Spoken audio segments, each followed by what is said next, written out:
Hi, viewers, welcome to today's story time. This story is about love, and trust me, you're definitely going to love this one. They say when you love someone, you want to take them everywhere with you, into every dream, every success, and every new chapter. And I believed that. For years, I pictured us side by side, building a life together. I thought that no matter what happened, we would hold hands and figure it out. But life doesn't always unfold the way we plan it. Sometimes, love is tested, not by betrayal or distance, but by the quiet pull of purpose. This is the story of how I chose my dream and lost him. A story of silence, sacrifice, long nights, and longer emails, but also a story of hope. Because if love is real, if it is rooted deep, it may bend, it may break, but it never truly disappears. I didn't plan to leave him behind, trust me. In fact, for the longest time, I believed that we would go everywhere together, through thick and thin, across oceans, into new cities, new seasons, hand in hand. But life is funny. It tests the promises you make with warm hearts and soft ears. It makes you choose between what you love and what you've always dreamt of becoming. This is the story of how I lost the love of my life when I left to study abroad.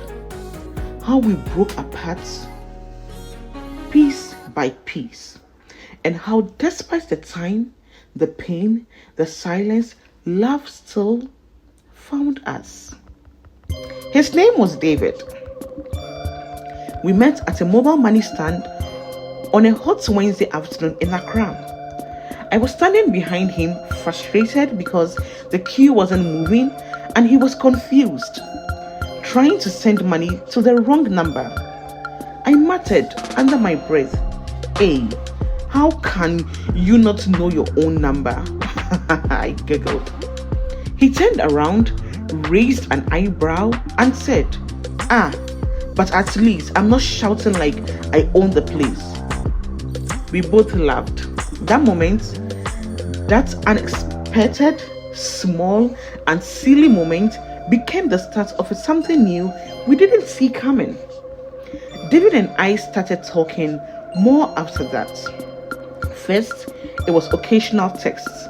Then late night phone calls. Then early morning voice notes. Before I knew it, we were spending weekends exploring random spots in the city. Food joints, art galleries, parks I didn't even know existed. David had a calm soul. He wasn't loud. He wasn't the type to make grand romantic gestures. But he made me feel safe, like I could just breathe in this relationship. He remembered small things, and trust me, those small things mattered to me. The exact way I liked my tea, the names of my siblings, the story of how I once cried in JHS because my literature teacher told me I was too dramatic. I didn't feel judged around him. I felt seen. And so, when he asked me to be his girlfriend under the same mango tree where we had once eaten roasted corn, I said yes. I mean YES, without hesitation. We dated for 3 years. We shared everything, our dreams, fears, even banku and okra soup, even a toothpick on one terrible date where the waitress forgot we existed. We planned our future like we were writing a script. He would get a promotion at the firm, I would become the lecturer. We would get a small apartment first, then a house later, maybe 2 kids or 3, depending on how noisy the first 2 were. When he proposed, it was dramatic. It wasn't dramatic, It was simple, sweet, and real. He got on one knee under the glow of hanging bulbs at his cousin's engagement party and whispered, "I don't know what the future would look like, but I know you are going to be in it." I cried, I laughed, and I said yes. For a while, everything felt perfect until the email came. I had applied to grad schools in secret, not because I was hiding anything away from David, but because I didn't want to get my hopes high. Then one afternoon, I opened my inbox and saw it. "Dear Abena, congratulations! You have been awarded a full scholarship to pursue a master's degree in architecture in the United States." I screamed so loud. I scared my little niece. I danced. I cried. I prayed. That thing where you were trying something, but you never gave a thought to it. You were just trying for the trying sake. That was how I felt. I had worked so hard for this, even though I didn't have any faith in it. I studied late into the nights, juggled teaching and side jobs. I dreamt of it in silence, but in the middle of my joy, one thought kept coming back. What about David? I told him the same night. He hugged me and said he was proud of me, and I believed him. But as the days passed, I noticed the shift. He became quieter. The planning tone in his voice changed. The we slowly turned into you. We tried to stay hopeful. We talked about making it work. We downloaded new apps for video calling. We set virtual dinner dates where we would eat at the same time across time zones. But love doesn't just need effort. It needs alignment. And the more I chased my dream, the more he questioned if he still had a place in it. Moving to the US was like walking into another planet. Everything was fast. Everything was cold. Both the weather and the people. I had to learn how to be alone in ways I had never known before. Meanwhile, David was still in Accra, Ghana, in the same routine, carrying the same pressure to settle down quickly. He wanted to get married in a year. I wanted to explore internships, conferences, and possibly a PhD. We started having arguments, real ones, about expectations, about time, about feeling alone, even when we were together. There were no villains, just two people trying their best in completely different worlds. Then one day, after another cancelled video call and a text he didn't reply to, I sent a message. "David, are we still on the same page?" His response came 6 hours later. "I love you, Abena, but I don't think we are anymore." Whoosh. And just like that, it ended. There was no shouting, no closure, just silence. After we broke up, I told everyone we had mutually agreed to part ways. But what I really meant was I cried myself to sleep for weeks. I avoided love songs. I stopped posting anything happy online, in case he saw it and thought I had moved on.